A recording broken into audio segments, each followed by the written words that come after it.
Welcome to Envision Radio from the United Way of Greater Charlottesville and City of Promise and News Radio 98.9, 1070 AM WINA, and brought to you by the Jefferson School Foundation, with Marki and Price coming to you here in the studio in downtown Charlottesville. Ooh. Today we are not featuring any guests. As we all know, things happen. People doing the work have to fly off at a minute's notice. You know, so they're so busy. That's why we got the famous people on here. So it's a surprise Marki and Price special. That's right, surprise We usually special. plan these things, if you believe it or not. Yeah. So you get us in unfiltered, raw, unfiltered, and live. Yeah, we're totally off the reservation here. Yes. So this will be fun. Let's see. What do we usually talk about in these specials? There's like some movie stuff. There's some pop culture stuff. Absolutely, There's some pop local culture stuff. Yeah. Didn't you just do a Tomorrow Talk? I did a Tomorrow Talk. I did a Tomorrow Talk tonight. Tomorrow Talk today. When is this? It's Saturday. I did a Tomorrow Talk on Wednesday. It was cool. It's a cool format. It's a cool room. I think that sometimes we, you know, people who either speak or have opportunities to speak want to hunt bigger rooms because it feels like it's more of a megaphone, right? And I think like a TED Talk thing, so you can't get you bigger rooms. Right, but I think that sometimes we want to speak to hundreds of people at a time, absolutely. and I think that's kind of how we feel. There is a lot for us. Certainly, we found that there's a lot of fun and a lot of interest in these sort of more intimate opportunities to talk to 15 people at a time. Was it small? Yeah, it was 12, 15 people. Oh, no, I guess you're right. I thought you was in a room at least 50 people. Yeah, no, and so it's a different thing, right? And so we did Disrupt HR in the fall, which was a lot of fun, and the C4K event, and it's a cool event, and that's cool. a full room at Live Arts, and you're on that's stage, and there's a spotlight, there's a whole, this that's is the a same thing. I thought the Tomorrow Talks were the same type of thing. Yeah, and so they're different. You know, the Disrupt HR thing is cool. But it's scripted, right? It's you have a talk, you go. It's like a pitch, right? Yeah, you deliver a talk, people hooray, and you leave, and it's informal in that sense. It's cool. You have a lot of people. It's informal. This was much more dialogue based. So it was back and forth? It was people can ask questions, people can talk, you can have a back and forth with the person sitting right next to you about the thing you just said or the thing they brought up or whatever. Did you have stuff planned to say?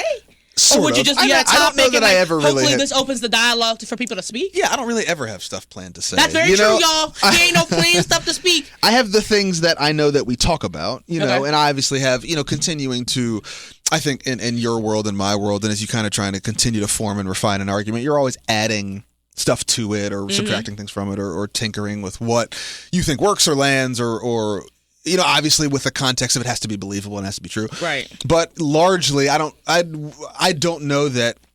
I don't find it interesting to speak in that form. I don't want to just be up here just being like 50 people or the 15 no, just like a State of the Union thing. Like I do not find it interesting to just stand there and tell you what I think about stuff. Yes, you want to have some dialogue back and forth. Sure, you know what I think about stuff. Right. It's written. It's in the world. Like if you want to know my opinion, you can just look at it. But I don't think that's the power play in a speech. It's like, oh no, we're not taking no questions. Yeah, and I'm just gonna say what I say, true or false, obviously, State of the Union. Right. And I'm just gonna say my piece. You don't get to say nothing. And I think part of that is I don't like that because I think that part of the intellectual nature of trying to solve hard problems requires your position being defensible.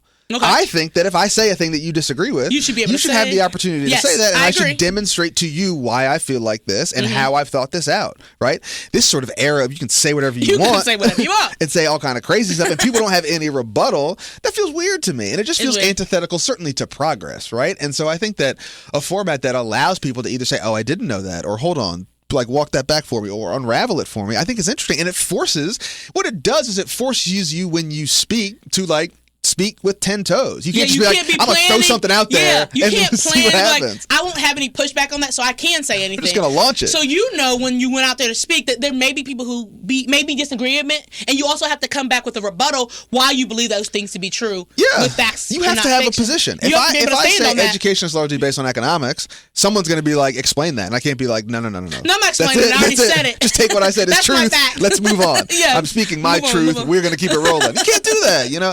And so I think we have to take that responsibility as people. If you want to be someone who says things publicly, you have to take that responsibility, I think, to defend it. You got to defend your position, right? And you can't get mad when people either don't believe it or don't like it. But that's where people, your ego, you have to put your ego at the door to do that type of intimate setting where there's dialogue. Oh, yeah, totally.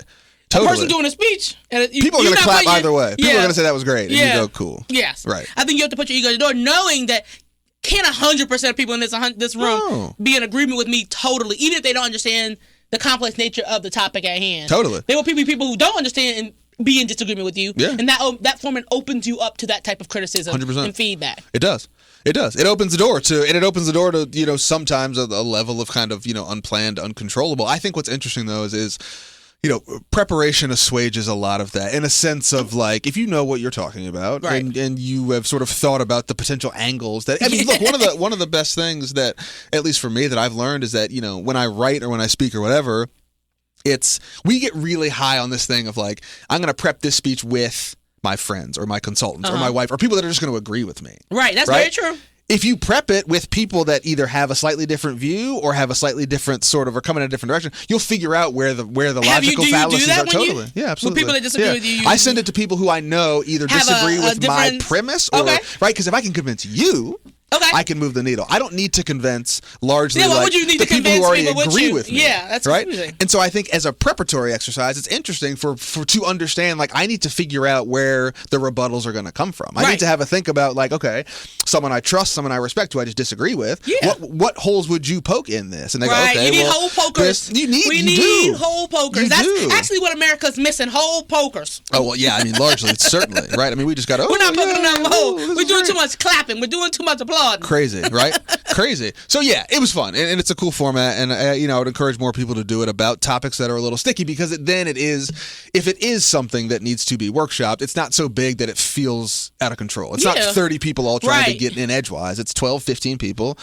It's an hour and a half, 2 hours. You can chat about it. You can work some stuff out. You can follow up. I mean, it is an interesting format that hopefully build out of it into something a little more substantial. Do you sign up? How do you do those tomorrow talks? Do you work with?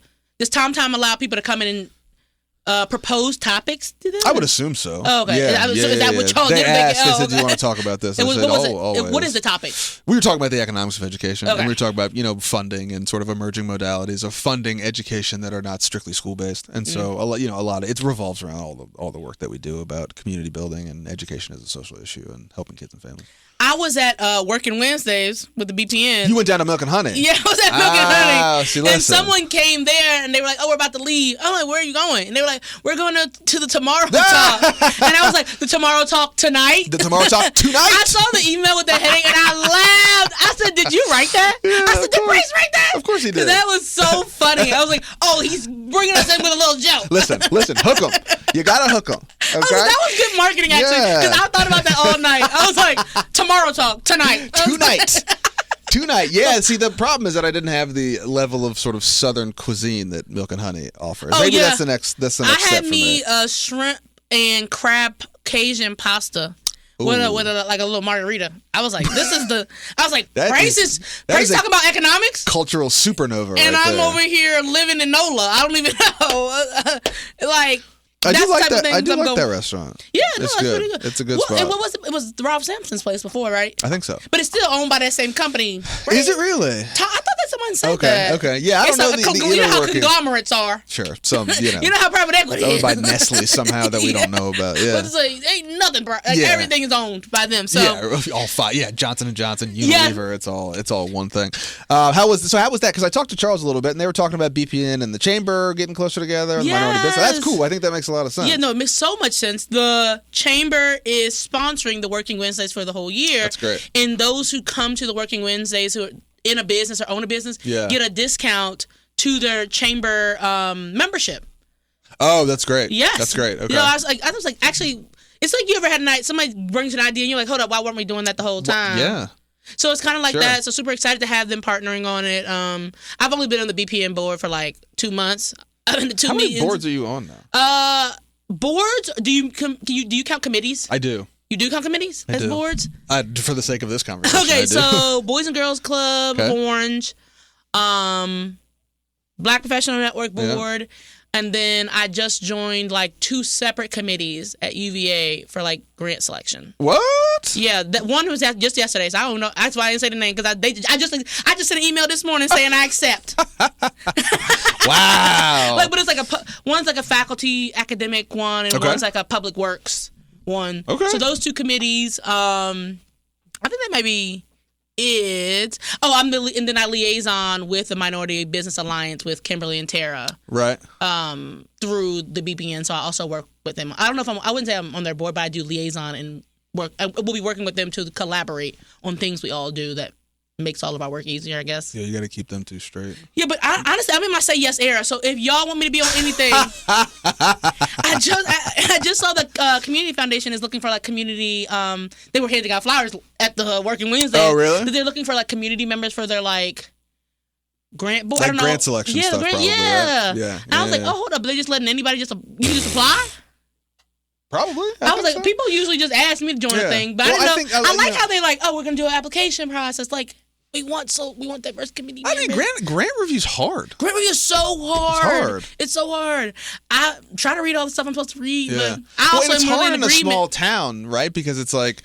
Yeah, you know, it's hard. I mean, it's hard anyway, and it's hard to manage objectivity in a town where everybody either knows each other or works together. I've seen it be subjective, and I'm like, I don't know about that. And I think people also, if they know that you're behind the grant, they're like, oh, I know I'm late on this, but can I send this in? I'm supposed to come to a webinar. You can't apply unless you come to a webinar. I've had people email me and be like, I know I missed the webinar. Right. Like we are cool. Me and you are super cool. I want you to. I say that first. Yeah. Me and you, very cool. You know, very cool. This ain't that. Yeah, but I don't know if you can apply. Right. No, it's true. Especially for a lot of the business grants. I've sat on committees at United Way for the business development grants we've done in the past. And it is very hard. Yeah. You have to tell the committee that like, oh, I have some sort of connection. Sure. You be transparent, like I have a connection with this organization or what have you, so that people know and it's transparent about how these organizations are being rated so we can be as fair and equitable as possible. But I do like reading them, but I think, I read some, I'm like, I know these people. Oh my God. They don't know me. I'm not like connected, but like I do know them. And is that making me subjective to their application? Maybe their application isn't as good as someone else's, but I'm like, I seen them at the park last week. Right. This application is a 5, but maybe because we had a good key, it's a 10 or it's an 8. And so I worry about those things, but whoever get the money, I want everybody to get the money. That's right. That is true. Look, if you are just joining us, this is a surprise special episode of Envision Radio from the United Way Greater Charlottesville and City of Promise News Radio 98.9, 1070 AM WINA. Big thanks to our friends, our sponsors, Jefferson School Foundation. That's jeffersonschoolfoundation.org. So what's been going on? What's been going on with y'all? Y'all doing some construction? You got a whole thing going on. We just finished. Well, finish is probably the strong word. They took down the scaffolding and the plastic. Okay. And we came back. We've been out for like 2.5 weeks. We just got back into the office this Tuesday. There is now a new cubby space. Like there's a new it is very teeny, but they're working on it's dark because they don't have no lights. They're doing some electrician. So as you know, Robbie's office is now split into. You know where Robbie's office is. Anybody else knows is at the far end of our space. It is now cut in half. Yeah. And then there's just like. Who got the side with the outside door? That's a prime spot. That is prime real estate. But someone else got no windows. No, you know what's crazy? They put like 2x4 window out to like the out office? To her office. Oh, there's a window. So if you're in this little cubby space, you can look into her office, but I think they did it for the natural light because like she has glass windows, a door. Yeah. So they're like, okay, we can put a lamp in here, but like, this person's gonna feel like they're in prison. That's crazy. So they put like a 2x4 window like this big, so they can get a little light from the window. Just see a sliver of the outdoors. We're working on a volunteer event coming up April 18th. That's just a save the date because I haven't gotten none of the other things together, but it's essentially going to focus on family support kits. I've been in conversation with a lot of organizations, and I think this is also super cool that I was like, it'd be so cool if we got kids some crayons and some bubbles and a notebook, and then I go to these organizations that focus on child care and things, and like actually the number one thing that our families and children need is detergent. And I'm in these meetings, I'm like, oh, what about fun stuff? We want to put some fun stuff in the kids. And they're like, actually, no, we need formula and diapers. And so that was a huge like wake up call for me. It's like, of course I can put a kit together. I think me and you talked about this last week. But these people need detergent. These people need things that help the household, help the kid. And so in my fun era of kid ideas, I was like, oh no, I need to pivot on this. I'm only putting things in that they said they needed. So I've talked to a lot of organizations that work with families and young children, and I'm like, okay, well, I guess I can put a couple crayon packs in there, but it's really going to be detergent. It's going to be formula. It's going to be wipes. It's going to be toilet paper, things like that. And so it's been super helpful. And I guess that's why you talk to people who are doing the work. I'm not the one in the streets talking to clients and asking what they need. So happy that I got the chance to talk to so many cool organizations and that they, was happy to help me and make me feel like I had more knowledge than I used to. So shout out to that project. We're hoping to have about 100. We did one in that's good. January where there was like 200 people. 200 people showed up. We only thought 100. Only 100 signed up. People just walked in with their kids on a day off on MLK Day. Wow. And we put together over 1,000 kits. So for the Haven, the Salvation Army, and Pacham. Yeah.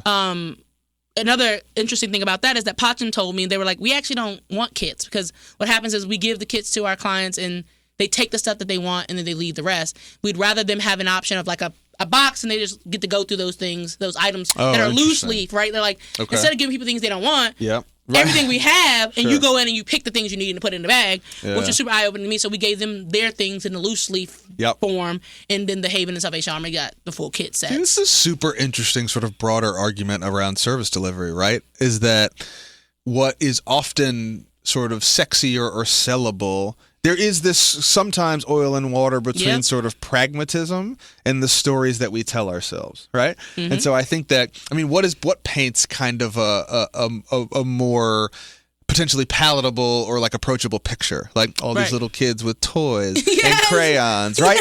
Versus like the actual pragmatic truth of what's helpful, which is not as fun. It doesn't appear to be like, there's something about that story that I don't think people really resonate with, of like tangible day-to-day basic needs stuff. Yeah, and I think from my perspective, I was like, oh, well, what would the volunteers like to put into kits? Like, what is something easy? Sure. Like, and so then I'm like, how do I do detergent, right? I'm like, I'm on the internet, on Amazon the last 3 days, like, detergent pods, bulk pods, pods in bags. Can I put loose leaf pods in bags? Mm-hmm. Does that need to have a safety warning? Then I was like, dang, pods are super expensive. What if you don't have a washing machine? Or, like, all those, and I was like, okay, what if we did detergent sheets? Those things dissolve in water. They can be in a sink.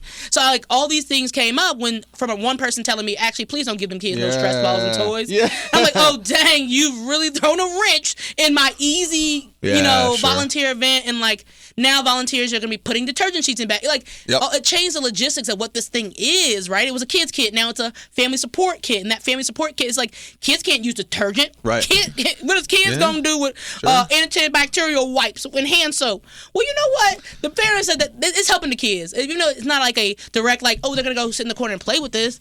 That thing is going to change the scope of that child's household. And that's, at the end of the day, the thing that matters to me, impact-wise. Yeah. I mean, I think there's a huge argument to be made that the greatest multiplier effect for kids is the household and is your parents, right? I mean, the efficacy of your parents has an immense impact on you as a kid, regardless of the stuff and the tangible things. And we know, I mean, there's a lot of research around, again, we talk about literacy and things like that, and there's a lot of sort of published research around, obviously your literacy rate and income, but your literacy rate being heavily tied to the literacy rate of your mother. Right. And so thinking about even something like that with regards to how some of these intangible or seemingly disconnected or disparate household things have a immense impact on a kid, even if it's slightly indirect, right? Even if it's not, Legos or crayons or whatever the case may be. We're going to put some fun. I don't want to undersell this. They're going to be a pack of crayons. They're going to be some coloring sheets. Absolutely. But it's not the focus of the kit how I envisioned it,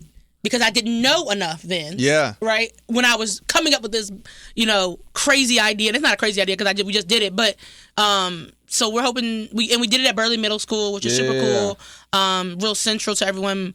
But you won't believe this. Those schools have tables for kids. Like those white long tables, they're like 4 inches shorter than a normal table.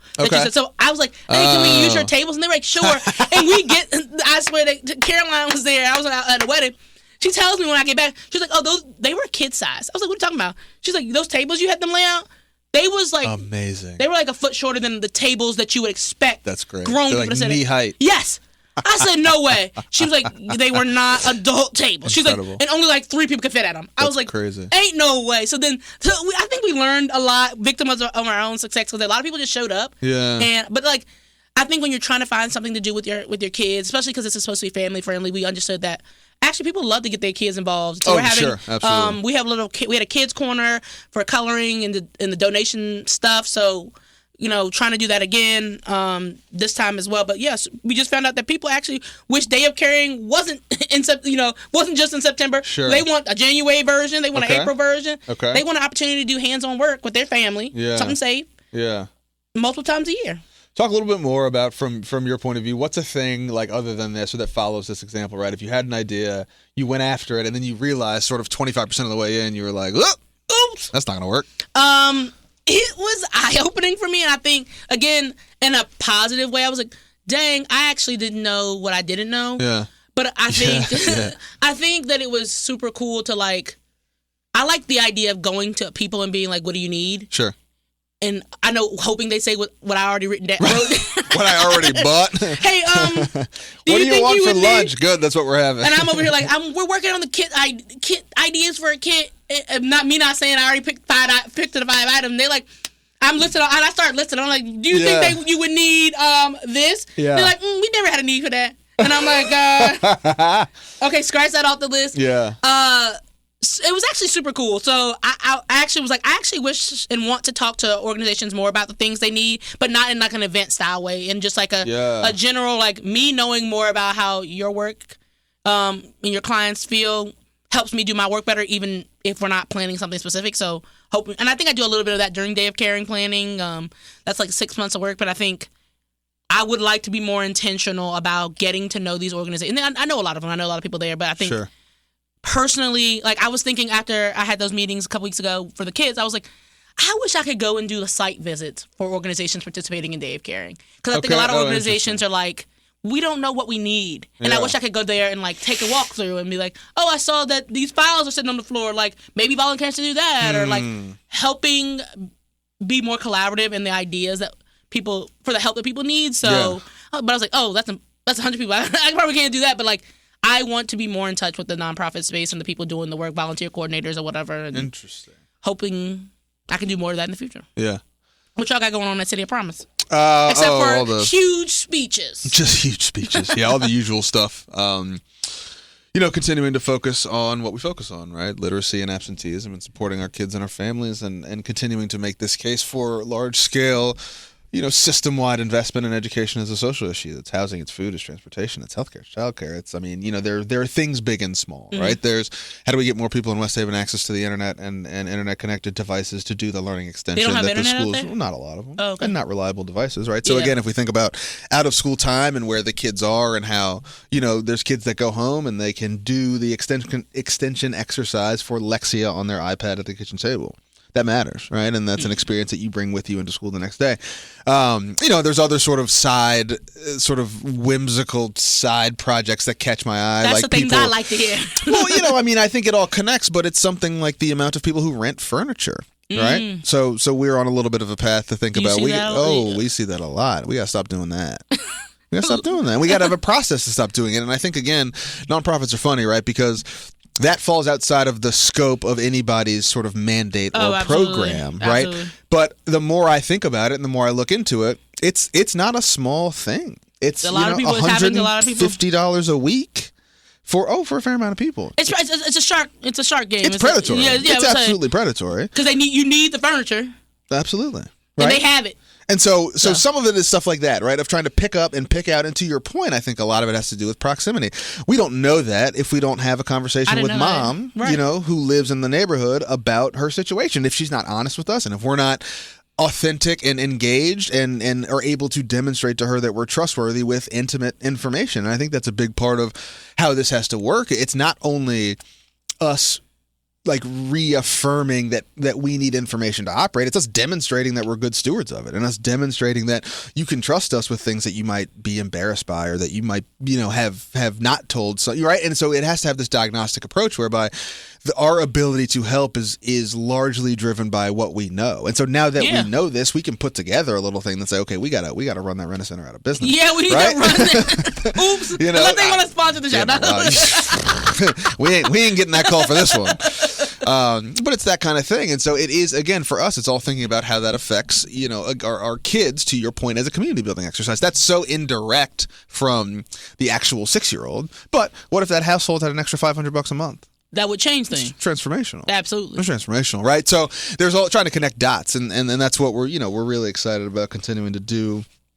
The work big and small, and for us, it's been a maturation process of doing the grassroots work with the families, and then trying to think about what does the proverbial 30,000-foot view look like? What does the system look like? How do we make this individual work more efficient? By changing the way that we think about things, we fund things, the processes we interrogate, in the systems that we either build, rebuild, or shut down. So there's all that, and then some, and trying to keep moving. That feels like something it would be so hard to know about doing the work unless you had gained the trust of individuals going through that thing. I agree with you. I think what's really cool about what City of Promise was built on philosophically, and what the staff continues to do, is just a level of intimacy with people, and a level of understanding, absolutely, and a level of asking and listening and learning, and what's really interesting, and where we're continuing to tinker, is like, then what do you do with that? Right? What do you do with it? How do you use that information in a way that you can operationalize?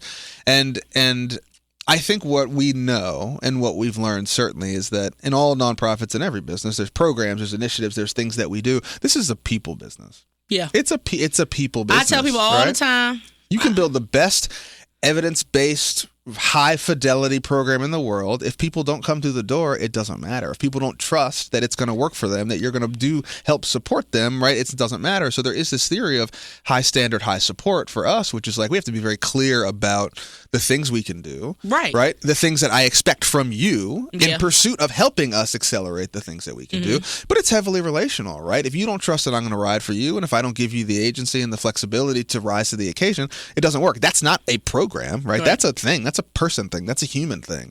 And so the difficulty often doesn't arise in, can you build an evidence-based program? It's, can you convince people who have historically been shut out of every program that this is for them? Can you create a political and municipal appetite to fund a thing sustainably that will help the people that already don't trust that it's going to be here tomorrow? There's all these qualitative pieces that are impediments to this thing growing and scaling in a way that I think it needs to. And so you find yourself fighting on multiple fronts, which is part of the challenge. But I think, again, in a town like Charlottesville that has a lot of civic engagement, a lot of money, a really strong university presence, and complicated though it may be, the pieces of the puzzle are on the table, right? I don't know that we're missing anything. Good putting together puzzles. So I think that's part of the learning, is I think the understanding of all of these puzzle pieces matter, and so the theory from an ecosystem standpoint is that it's not about being more or less important than your peers or your colleagues or that organization over there or whatever. It's not about me looking at you and going, well, I think next year we're going to put together bags, right? But that's what we do. We go, well, I should be doing that, and instead of saying, hey, how do we gas this thing in a way that works for all of us who want to see this thing move and scale and be effective long term. So there's some, there's some of the changing of kind of the vernacular we use around the work that we do together, and like you said earlier, just sort of, there's people involved, so there's egos involved, so there's people feel some kind of way. We all got a little ego. Right? Sure. I got ego. I'm like, okay. You're the one to watch. You're the one to watch. You had award season in the fall. You got a whole trophy case now. The problem with that is, I was actually on the news talking to NBC 29, like last year, the main guy on the NBC 29. There you go. I'm sorry, I don't know. And he was like, I was on there talking about one of the awards I won. He was like, how many more do you think you're going to get next year? And I was like, I don't know, maybe one more. He was like, one more, not like 10. And I was like, that is very scary, because it's like, once you won a couple of awards, people are like, what's next? And I'm like, I don't know. I might not have nothing next. You got to go to the BAFTAs. You got to go to the Oscars. You got to hit the Emmys. You got to, man. Oh, God. So I always want to know, what type of boss are you? You have open door policy? What is it? You executive director. What type of boss? Oh, man. You let people come in and just, are you a person that's like, this job takes 80 hours a week. You never shut off. Your phone, you take meetings from your dining room table while your wife just prepared dinner. What kind of executive director are you? Man, that's a really hard question, only because I think that, again, being a person who's from here, being a person who feels deeply about Charlottesville and what it is, good, bad, and ugly, and the people in the town and all the whole things, I also do feel very deeply that, like, I want to be able to live the things that we are trying to support our families in living but also have to support our families in living them, right? And I say that to say that I really, really value time with my family and my kids, and I take my kid to school every single day. That's one thing. I can't be no boss. That's a 24-hour boss. And that's non-negotiable for me, right? I take her to school every single day, unless I'm not in town, and that's been probably like twice. That's non-negotiable for me. But there is an element of understanding that there is a huge opportunity, and not even for me personally, but for us to build a really, really strong apparatus that can continue to support kids and families into the future. I think that's also incredibly important. Yeah. So I think modulating those things is sort of always a gut check, and it's always hard for me to say, hey, I got to stay here late, or I got to go do this thing, or I got to speak at this thing, or be here or there.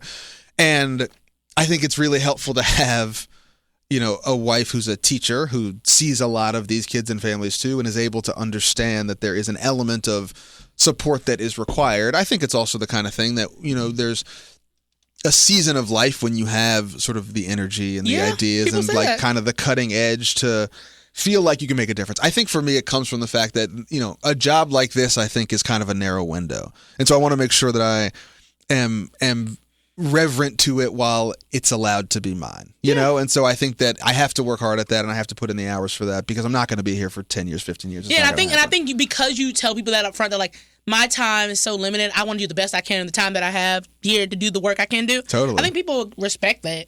And know that you're going to put your hours are numbered and limited. Yeah. So, and again, it's not about doing everything right, and it's not about everybody agreeing with me. It's about me saying, look, I'm going to be sort of steadfast in the foundational elements of what I think we need to do as a business, what I think we need to do as individuals, as a part of an organization. But ultimately, you know, I think that there will come a time where I won't have the energy for it, or I won't have the right ideas for it, or so I don't want to leave. I am being told.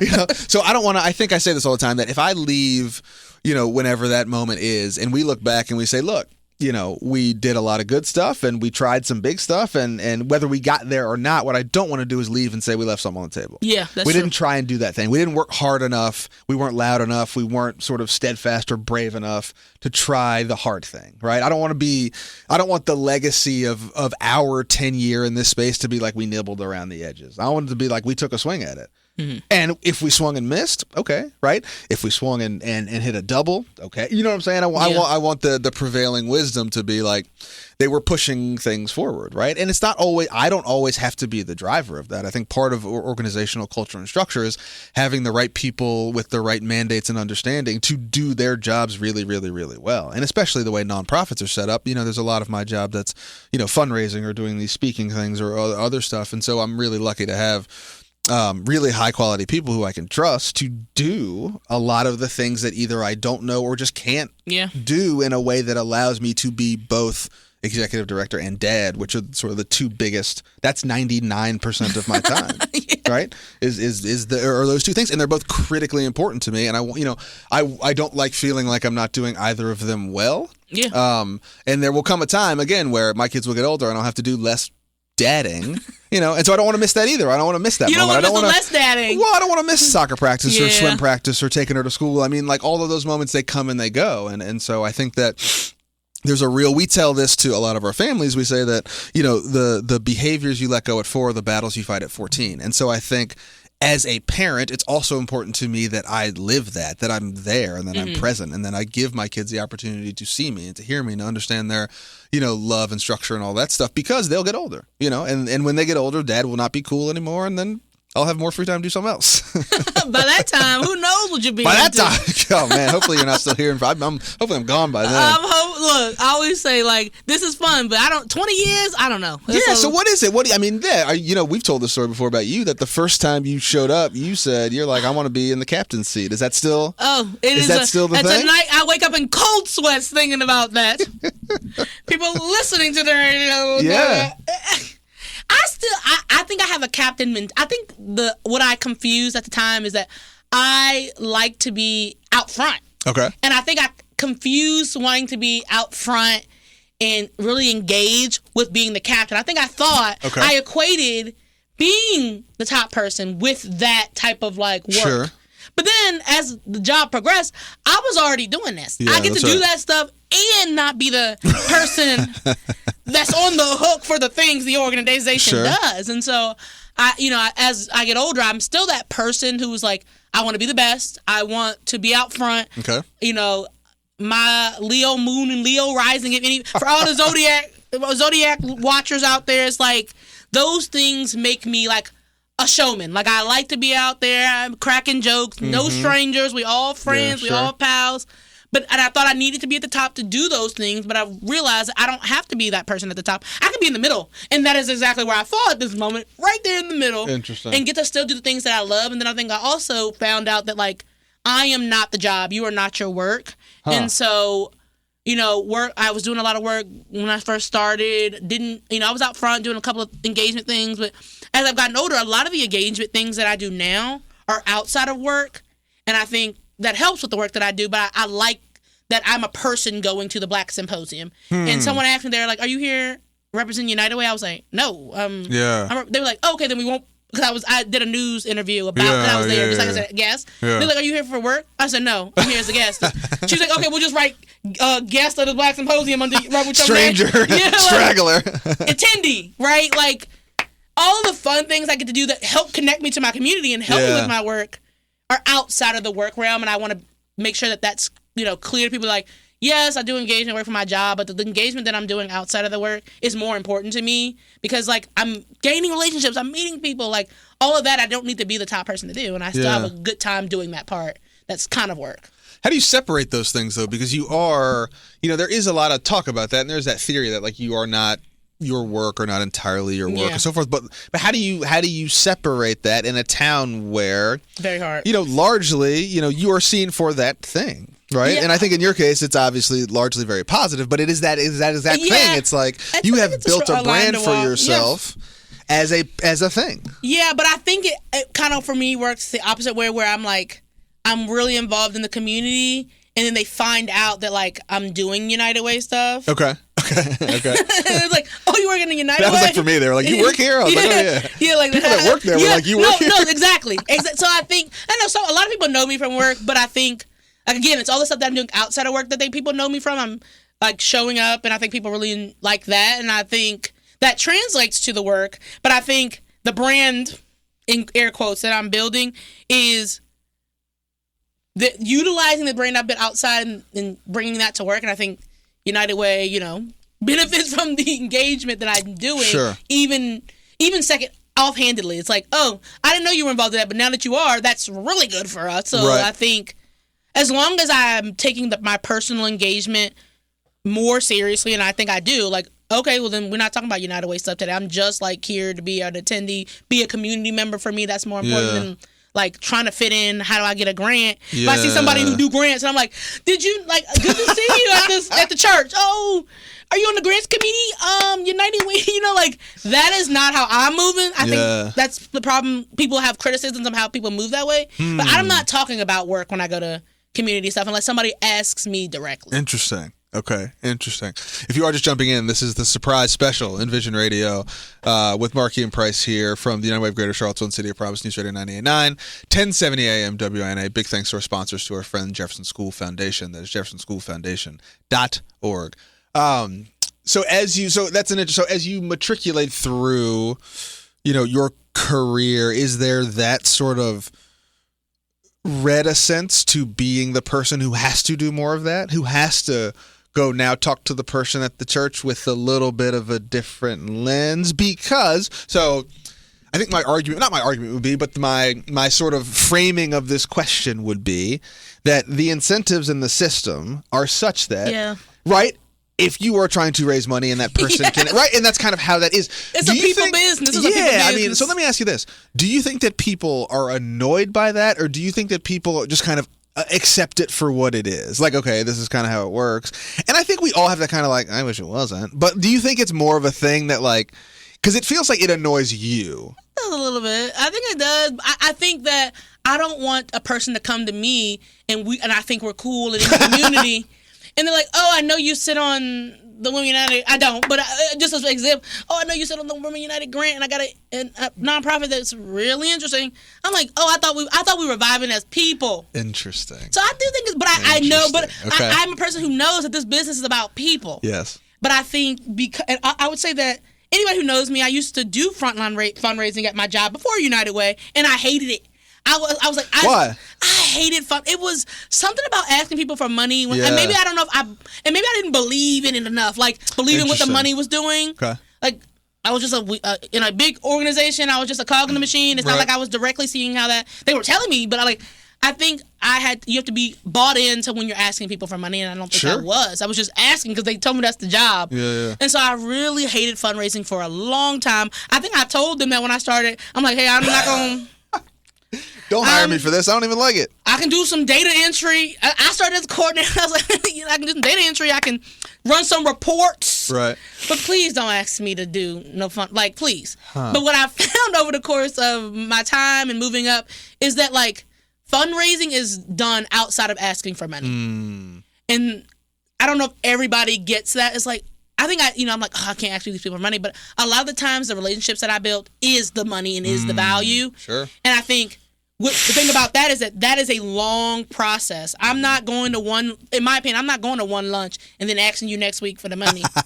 This is me seeing you out, us seeing each other around. We both at both events, and then we have a rapport that, like, when I make an open call for needing funds or support, that, like, you already feel invested in what I'm doing. Yeah. So I'm not a direct ask people. I think somebody asked me one time to do some fundraising. I was like, I don't think so. Yeah. I'm not in the fundraising game.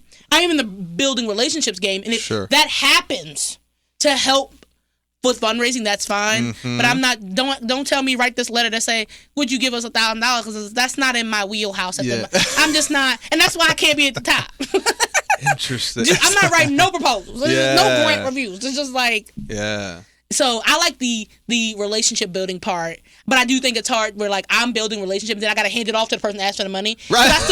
Because I feel like does them a disservice because they haven't built that relationship. So, like, then it kind of has to be me, right? But I hand them off. You know, my boy Ben, he is very talented. Ben Wilkes, if you're listening, very talented. Development professional. Like, yes, I just heard this person the other day. Ben, you want to talk to him? They said they was real interested. I know he always thinking, why did you don't want to ask? Yeah. I know. I've forwarded him so many emails. Just the straightforward. I just talked to this person offhandedly. They said they was interested in doing a little work. Like, he's like, I'm sure he's like, did you want to ask him? Like, you gonna do something about it? Nope. No, that's exactly what he's thinking. Ben, shout out to you. No, I sent him. I'm like, no, I'm not ruining my relationship with them. Go ahead. I'll let you do that. I'll let you ruin your relationship with them. You don't even know them. So that's how I'm sure he takes a lot of my mess because I'm just like, no, I worked them up. That's all I can do. That's right. Yeah, that's right. That's right.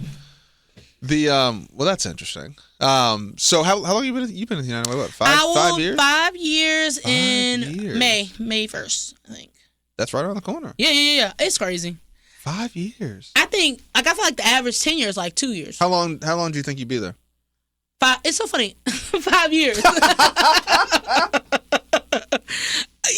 It's funny because when I say that only because I was talking to a friend about 4 years ago, and they were talking to me about their job, and they were like, this job is just it's not the same job I saw. They had been there about 4 years, and they were like, God, I'm having not like disciplinary problems, but like it doesn't feel like me anymore. I'm not the same person who's like, I'm 5 years older now. They were they're like, I am not the kid that started this job. The work is cool, but I don't know if it's still for me. And so what I said to them at the time, I hadn't been in my job for 5 years, is that I think when you get to 3 to 5 years, you start feeling growing pains. You've learned a lot, right? You've had a good time. Hopefully, most people, I guess, are having an okay time in the job. You're still there, yeah. But you are not the person that signed up, and it's not fair to hold you to that same commitment. Okay.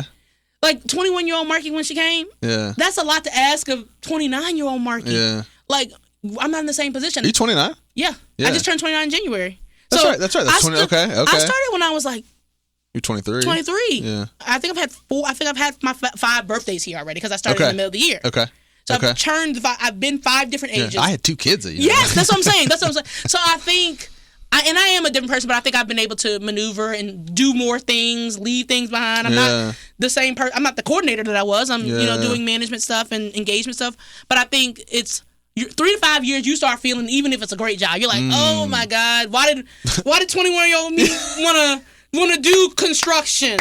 I didn't build everything I can build. I didn't nail, like. Yeah. So that conversation with a friend of mine back then was like, 3 to 5 years, Yeah. You start feeling growing pains, even if you really enjoy the work. And so giving yourself grace to like maneuver and make that feel different. I think 5 years ago I was like, 5 years. That's who stays on a. Yeah. I didn't know if I thought I would make it past a year. Year?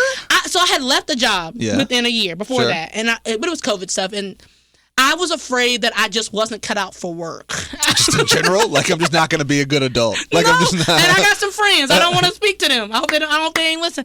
But I have friends that just aren't. They don't like. They want to be artists and they want to be creatives and like every job they get, they're there for like 6 months because they hate it or they're depressed at the job. And so after I left my first job within a year, I think it was like 9 months. But I left and I was like, maybe I'm just not. Oh, darn it. I'm not cut out for me. No, I was like, oh, yeah, for sure. So as I was getting up on my first year at United Way, I was like, please, I need to keep this job. Yeah. If I can't make it to a year in this one, I can't make it to a year in anything. Yeah. And that's going to be my reality. Interesting. So that first year was super scary. And I also tell people that, like, I was in a job that I felt like, you know, being a coordinator, but I wanted to do more. And so I was super bored. I was like doing the work, but like, where's the fun? I want to create some stuff because I'm the same person I am now. So I was like, it was a joke. I was like, I thought I was going to have to leave because I was so bored. I was like, what am I going to, I can't do anything. It was like a year and a half in, Anna Porter was still there. Yeah. And I was like, I'm just so bored. I don't know if I want to do this anymore. But God, I'm a religious person. God, He sent me. She left, even though she was. I miss her dearly. Yeah, she was a mentor. She was great. Yeah. She was one. You know, she was she was kind. She was invested in how things worked. Oh yeah, absolutely. She leaves, and they come to me and ask me if I want to start doing Day of Caring. And I was like, no. Literally, Caroline came to me. She was like, you want to do Day of Caring? I was like, can I come back? Can you give me 40 years? Let me sleep. She's like, sleep on it. I was like, no, that seemed like a lot of work. Even though I was bored, I was like, that seems like a lot of work. Right. I don't know if I'm in a lot of workspace. Not in my work era. And then I came back on that Thursday. That was a Tuesday. She asked me. I was like, actually, yeah, I'll do it. Yeah. And then for like the next 6 months of planning that, it was like the hardest time that I'd ever had at United. Like the workload. I was like, oh, wow, I wasn't doing nothing before. Yeah. But after that Day of Caring passed, I was like, oh, this is exactly what I want to do. Oh, interesting. Okay. I was like, thank God I held out to find something that I was passionate. Like, because I was so bored. I was like, and I told them, I was like, God, I was ready to go until that thing came up, that project came up, and I was like, oh, I had a lot of fun doing that. Was it a lot of work? Did it help me? Did I lose sleep? Yeah, I lost a lot of sleep. Sure. But it was super cool to be doing that, interacting with people out front, other nonprofits, other volunteer coordinators, and like getting that, like, put a battery in my back to keep doing the work. And I think you're gonna need that every couple of years with a battery in your back to continue doing the work. 5 years is good. Yeah, so I told Robbie I was gonna be the president, so I have fell short. You did say that. I have fell short of the glory that I claimed. I'm gonna go to her when I get back. It's not over yet. Yeah, I got 3. Time moves on. I got 4 months. No, what is it, May? Yeah. I got 3 months to get to the top. And I'm going to do whatever means. Oh, you said you would be the president in 5 years? Yes. Yes. Yes. I told her. I hope she don't listen, but if she listens, she's going to find that. I said, I'm going to have your job. That's amazing. She said, my job? That's I said, yeah. You want me to know what I'm your job. That's why I didn't know how things work. That's fine. When you're 22, 23. Remember what we said earlier? You just say anything. You can say whatever you want. I was actually. You can say whatever you that's want. what I tell people. And that's why when people took it so seriously and it came up in so many conversations, I was like, oh, I thought we were saying. I thought we were saying things. Yeah. Somebody told me the best way to get a job is to say something bold. Yeah, it worked. It worked. That's how you get a job. Proof positive. You did it. Yeah, next time I'm gonna say the same thing. I'm gonna fire you. Like what? Yeah, I'm gonna be. You better be careful coming for your spot. Don't miss. So, so that's great. Yeah, so y'all thought I was gonna be president. I don't know how that was gonna work. I don't know what kind of organization. It was only 10 people, so maybe it was small. So it been the same organization that it was, yeah. I could climb 10 people. Like I can't climb 35 people. Oh, you're not below 35. No, yeah, people. y'all 15. I can probably be 15 above. Yeah. But yeah, so shout out to. I don't know if I'm cut out. Now that I've learned, I don't think I'm cut out for the president spot. Why not? I don't know. It just seemed too much. I'm not gonna. I feel like I would lose myself. Interesting. In the job. Oh, interesting. And I don't want that to happen to me. Yeah. And I want to be clear on what I want, what my goals are for the job, in the work, in the community, and I don't feel like I would lose it in that position. Because of what? Just all the different incentives that come with something like that. Absolutely, I'm easily influenced. Who knows? I'm too easily swayed. Who knows who we taking checks from? I'm at the top. It's data center 16. Like, I don't know. Yeah, right. Exactly. Yeah, all of a sudden the building's the nuclear reactor. Like, how did that happen? Listen. I feel more morally sound in the job that I'm at right now. You got to give up. I think you have to give up a lot to be at the top. That's in anything, though. I think the president has to give up a lot. I think you sacrifice a lot of things to get to the top. Sure. And I think there are things that I've decided that you would have to sacrifice that I'm not willing to give up. And that's not to say there's not a VP spot in there. I'm gonna be the 5 year. I'm gonna be the VP. Yeah. Carolina, I'm coming for your spot. Yeah, there you go. That's it. You got 2 months. Is that a list of things that has changed as you've gotten older? Absolutely, I would say so. Yeah. Because I think I was willing when I was 22 and 23. I was willing to give up almost anything to get to the top. Absolutely. Yeah, it's a glamorous proposition. Yeah. And that's why I thought I could get there. Yeah. Because if you think about giving up everything to get that, you can get almost anywhere. Right. But I think as you get older, you're like, actually, that it's not worth. Like you say, being a dad is 99% of the work you want, or something that you're passionate about. Want to be there for your child, and if you had to give that up to be, I don't know, the president. Totally. And you said, I don't want to give. If I can't see my child for 2 weeks because I have to be the president, like I don't know if that's for me. Yeah, that's right. And so I think that's the type of thing, like an example of a thing that like I'm not willing to compromise on. I'm not willing to compromise on my freedom of time and the time that I've allotted now. I can't give you more than I've said I'm going to give you. Right. This ain't no 80 hours a week for me. I'm not going to let you call me on no Sunday to talk about papers. Yeah. That's not papers. Me. I'm not. So if that's what it takes, and it seems like that's what it takes, then it can't be for me. So there's an interesting question. But you're at the top. You're at the top. I am. I am. Yeah. Are we peers? Like, would you consider? Yeah, totally. I feel like I don't have. It's like I feel like I'm trying to find peers all the time, and I'm like, that person seems a little high to be a peer. Yeah, I think so. I mean, look, I think about my job as one that has, I think the authority and the perception of authority, I think, is really interesting. Yeah, and I think it's true. kind of how you view it and what you do with it. I mean, and we've talked about this on the show, like, I forever want to be someone who can do things. And I like doing that. I like doing stuff. I also like having a level of either authority or perceived authority where, like, if I say something or write something or put something out into the world, people go, oh, that's interesting, right? Now, I think it's about what do you do with that responsibility? Like, what do you do with, if that's sort of the superpower that we as kind of an executive community yield, how are we using that? And are we using it for the good of the community? Are we using it to enrich ourselves? Are we using it to, sort of plan our political future? And so how does that get used? And so I think from like, when we think about sort of like peerdom, I think that's largely like kind of there's an extrinsic part and an intrinsic part. Yeah. Like extrinsically the answer is no because I have a title. Exactly. Right? Well, that's what I'm saying. But intrinsically, like I think of like how we met in the work that we do and the work that we do here and the meetings we sat in at the United Way and the relationship that we built that makes us it crosses the boundary of whatever the title that someone else has given me is. Yeah, right? And I think, and I think a lot about this even with like Juan, right? Yes. Who's someone who we've known a long time, who was the mayor. He wasn't the mayor when I met him. Like, me neither. But he'll just like send me a text. It's like, hey, hope you're doing okay. He sent me a picture when I was at an award show. He was like, it was, how people, but he was sending me a photo and it was blurry. He's like, just wanted to send you these photos of you on the stage. And I was like, that is the mayor. What? You know what I'm saying? And so I think that's a really interesting form of leadership that isn't. I think that's that like isn't.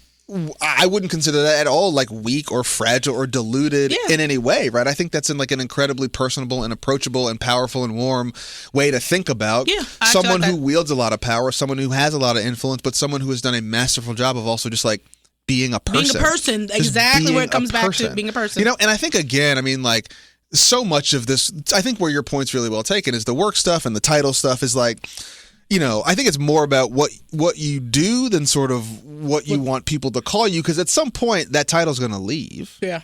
At some point you're going to be something else, right? You're not your work. And I think like let's say this: what if you title's not you? What if you go from being the executive director of a relatively small organization to like a VP of a much bigger one? Are you more or less important? The same. Right? And I think sort of the riddle inherent in that question is like, who cares? Right. Who cares? Who right? cares? Like, okay, cool. Like we called you something else. You have like a different business card. Right. You know what I'm saying? And so I think that's really interesting. I think we get so hung up on that. And I mean, there's all this social posturing. There's a reason for that. I totally get it. But, I don't know. I mean, I think that in a town that's small, in a town that's familiar, in a town that's very transient, people move around and bop around. And I worked here and now I used to work here and now I'm there and da-da-da.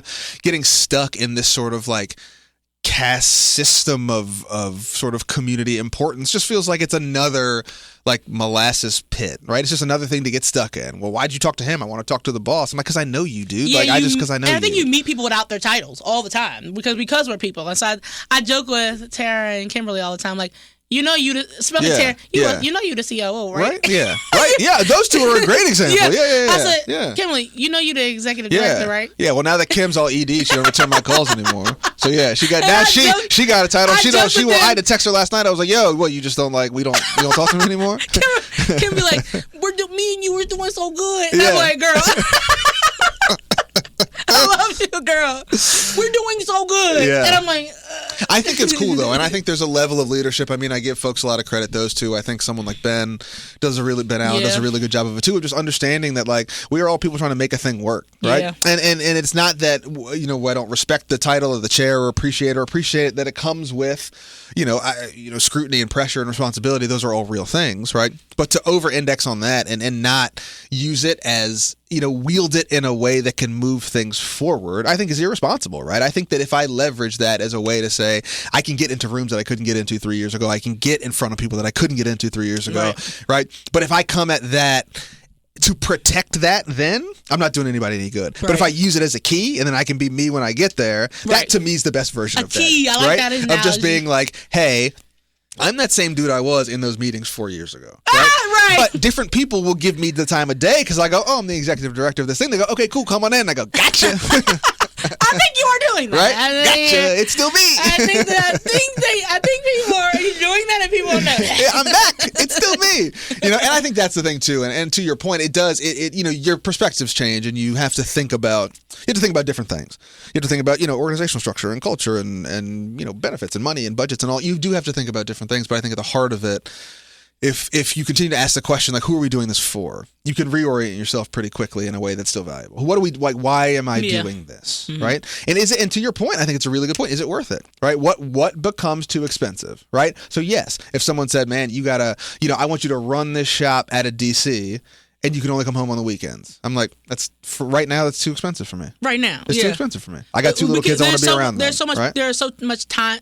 There are so much different periods of people in their life. I think, I'm still young and I'm still got a lot of energy. Seasons of life are for real. Yeah. There's seasons of life are for real. And also, I think time is just the thing. Like, time's the one thing you can't get back, And so I think that it's an incredibly precious resource that needs to be spent efficiently and effectively. But yeah, seasons of life are for real, right? I mean, me without kids, yeah, cool, man. Let's dig in and do all the stuff. I think it's, again, as you go through, I think it's a really good point that even in the same job, you're maturing and changing. There was a really interesting study about parenthood that said no two kids have the same parents. I think I saw that headline. Right? Which is cool, right? Because you think about like, well, no, of course we're the same people. We have the same values. You're like, well, you've already have a kid and you're older and you're different. You're fundamentally, that's what I was saying. You're much more different than you think. And so that's why we're like, how are these kids different? You're like, because you were a totally different person. You were a different person. You're in a different phase of your marriage. You're in a different phase of your health. Like, you're in a different, I'm not the same person, even if you still enjoy everything about it. You're not the same person who signed the job, the dotted line. And that's okay. That's right. Okay, that's right. And that's okay. That's right. So do you think that some of internalizing some of that feeling is just more natural and normal than some people? Like that, that 5-year itch. Are you saying that's a normal response? I think I feel like everybody feels that way. Right. And that's how I was talking to my friend. I think everybody, you have to decide, like, is this an itch you can live with? What is your position in moving? If it's about the stagnation of what the job is, right, how do you move into doing something you want to do? A mentor of mine asked me, as you get older, you need to be writing down the things that you love to do about work and be working towards doing more of that. Yep. Right. And so that's what I've done. I'm like, I don't want to do that part anymore. That's not to say I want to be like, that's not to say I want to be here, but I need to be writing down the things that, how do I feel at this moment doing the radio? Yeah. That's how I felt when I first started. I was like, I want to do more of this. Yeah, I want to be more creative. I want to have a creative outlet. And this was the thing at the time. but moving towards doing more of the stuff you like. And if you're not doing that, then it's time for some reevaluation, and that's okay. How does that sort of rock with? I mean, when did that happen? Right, because our parents' generation, there were careers. What happened? And I think that's probably a larger sort of sociological question. But and I don't know if we have time for that. I know certainly my generation was sort of started to be bouncy. And so we bounce. Yeah. You heard that? Yeah. So, old people stay and young people bounce. Yeah. But so let me ask you this last question before we go. Where is the line for you between sort of, because there is a lot to be said about kind of like tenacity, right? Yeah. You can't just be like, I don't like it, I'm out. I think old people say that. Okay, so do you not believe that?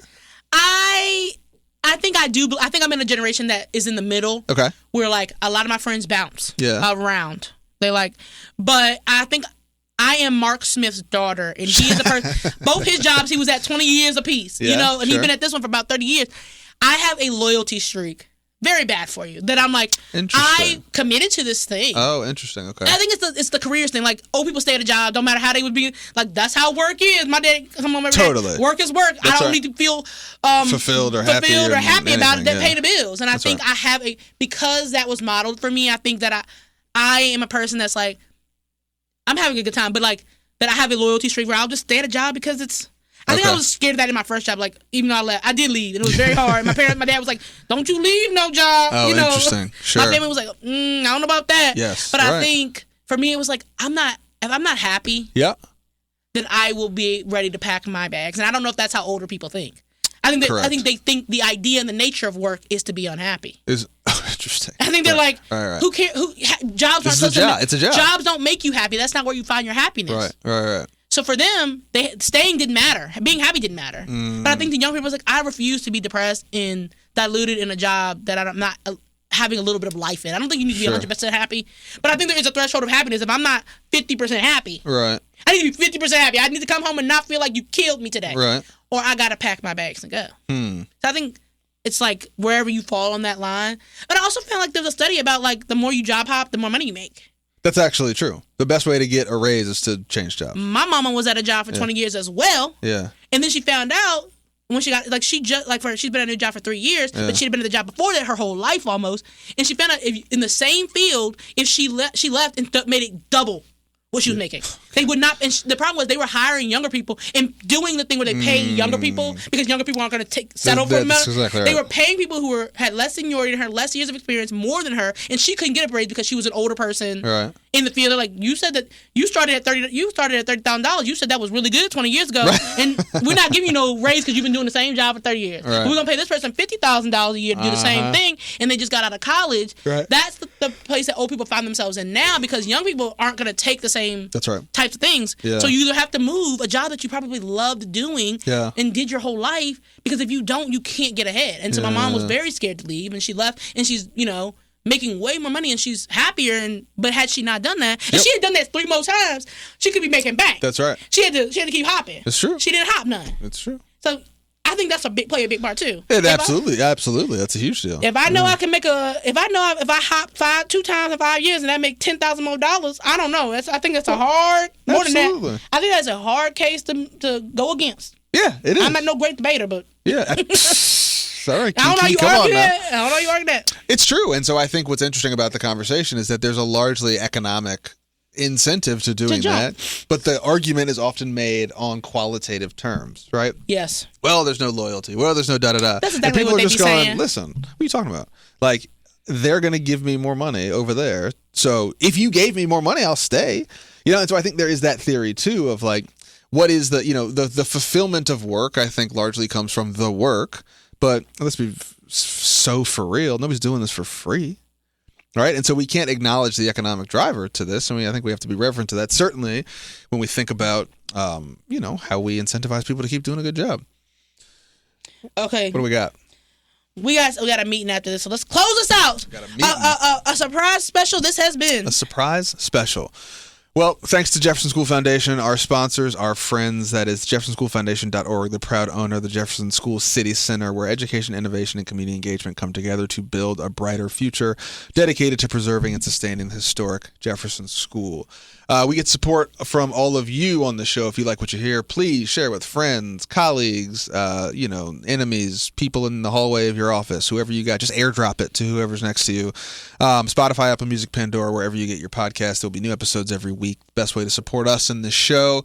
Consider making a contribution. City of Promise, United Way of Greater Charlottesville, our other local nonprofits help us do the work that we do and, of course, continue to do this show. Let's see what else. Follow us, United Way Seville, at City of Promise. The inbox is open, envision at unitedwayseville.org. And again, rate it, review it. We're still going to figure out this show notes thing. We'll give you another 200 episodes here on into the future. Again, big thanks to our friends at Jefferson School Foundation, jeffersonschoolfoundation.org. For Marki, for Price, we will see you next week. Peace.